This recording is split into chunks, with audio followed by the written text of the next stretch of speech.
Sa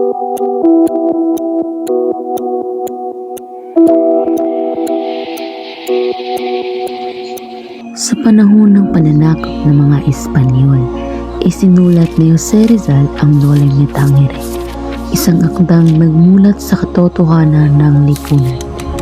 Isang kwentong magbubukas ng mata at gigising sa damdamin ng bawat Pilipino.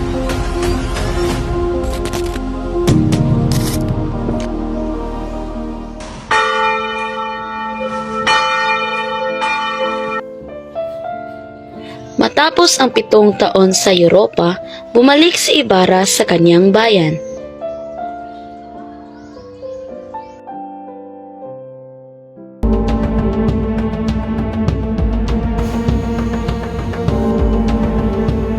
Ginoong at Ginang, ipakilala ko si Crisostomo Ibarra. Salamat sa inyong pagtanggap. Ikaw ang anak ng babae, hindi ka saan babalik ka pa.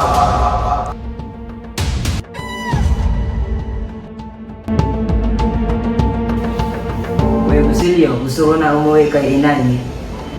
Sandali lang, kunti na lang ang trabaho. Wala. Ikaw, Crispin. Ikaw ba?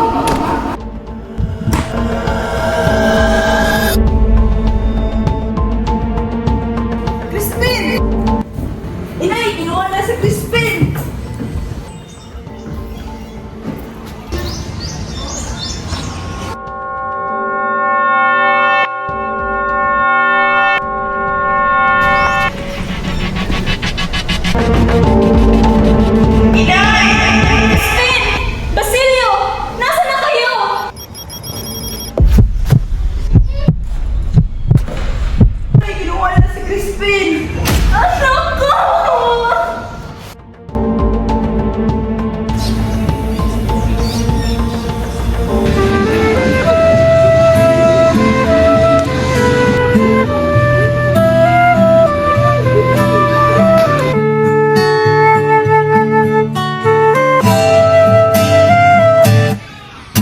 Tungalay kong arana para sa dalagang walang kasing ganda.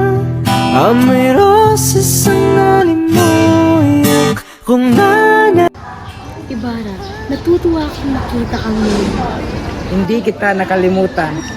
Ano ba ang plano mo para sa bayan? Magtatayo ako ng paralan upang matulungan ang kabataan. Iham na umaasang mata mo mababa.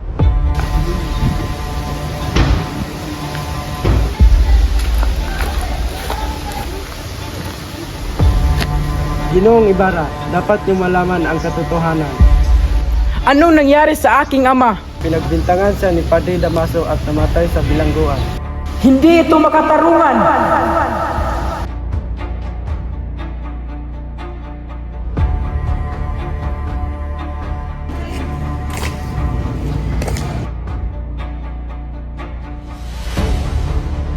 Ibarra! Ang edukasyon ang pag-asa ng bayan. Hindi mo maaaring baguhin ang sistema.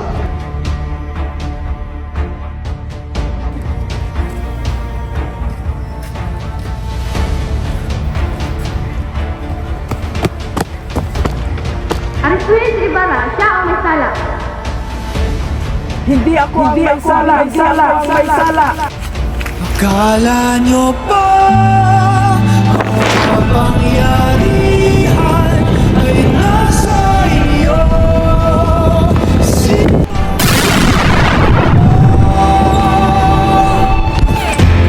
Di naman kami Ibarra!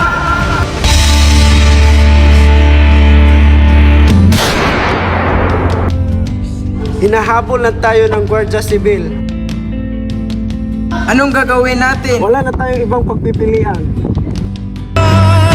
Akala nyo ba ang kapangyarihan ay nasa inyo? Upang mailigtas si Ibarra, gumawa si Elias ng isang mapanganib na plano.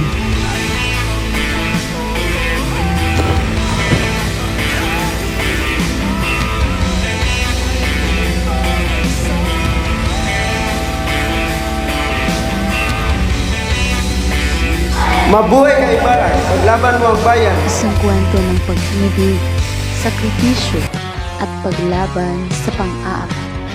Por mais que possa parecer, eu nunca vou pertencer àquela cidade.